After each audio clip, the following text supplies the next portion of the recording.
അസ്സലാമു അലൈക യാ റസൂലല്ലാഹ്. അത്രമേൽ പ്രിയപ്പെട്ട പുന്നാര നബിക്ക് ഇത് ഞാൻ എഴുതുന്ന കത്തല്ല, ഇതെന്റെ ഹൃദയം തന്നെയാണ്. പകുതി ഇരുണ്ടുപോയ പക്ഷേ അങ്ങയുടെ സ്മരണ കൊണ്ട് ഇതുവരെ നിൽക്കുന്ന ഒരു ഹൃദയം.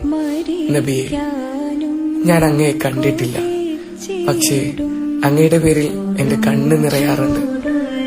അങ്ങയുടെ വേദനകളെ ഞാൻ വായിച്ചപ്പോ എന്റെ മനസ്സ് തളരുന്നുണ്ട്.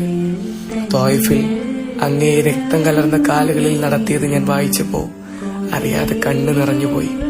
പ്രിയപ്പെട്ട നബി, അങ്ങ് ഞങ്ങൾക്കായി പകലും രാത്രിയും ദുആ ചെയ്തു. ഞങ്ങളെ കാണാതെ തന്നെ ഞങ്ങളെ സ്നേഹിച്ചു. അവസാനം ഉമ്മത്തി ഉമ്മത്തി എന്ന് വിളിച്ചു കരഞ്ഞപ്പോ കൂടെ ഉണ്ടായിരുന്നെങ്കിൽ എന്ന് ആഗ്രഹിച്ചു പോകുന്നു. പക്ഷേ എനിക്ക് ലജ്ജയുണ്ട്.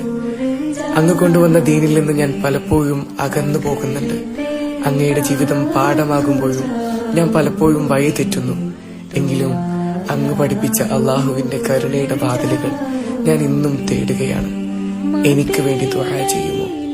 ഒരിക്കലെങ്കിലും ചാരത്ത് വന്ന് യാ റസൂലല്ലാഹ്, ഞാൻ ഇവിടെയുണ്ട് നബിയെ എന്ന് പറയാൻ എന്റെ കണ്ണുകളിൽ അങ്ങയെ ഒരിക്കൽ കാണാനാകുമോ? അങ്ങയുടെ ഹൗലിന്റെ ചാരത്ത് ഒരു ചെറുസ്ഥാനം എനിക്ക് ലഭിക്കുമോ? നബിയെ, അങ്ങയെ ഞാൻ ഒരുപാട് ഇഷ്ടപ്പെടുന്നുണ്ട്. അധികം സ്വലാത്തുകൾ ചൊല്ലാറില്ല, അങ്ങയെ പലപ്പോഴും ഓർക്കാറില്ല. പാപിയാണ്. എന്നാലും നബിയെ, എനിക്ക് നിങ്ങളെ ഭയങ്കര ഇഷ്ടമാണ്. എന്നെ കൈവിടരുതേ. ഒരിക്കലെങ്കിലും അങ്ങയുടെ ചാരത്ത് എത്തിക്കുമെന്ന വിശ്വാസത്തോടെ അങ്ങയുടെ ഉമ്മത്തിൽപ്പെട്ട ഒരു പാപിയായ, പക്ഷേ അങ്ങയെ വല്ലാണ്ട് ഇഷ്ടപ്പെടുന്ന ഒരു പാപി.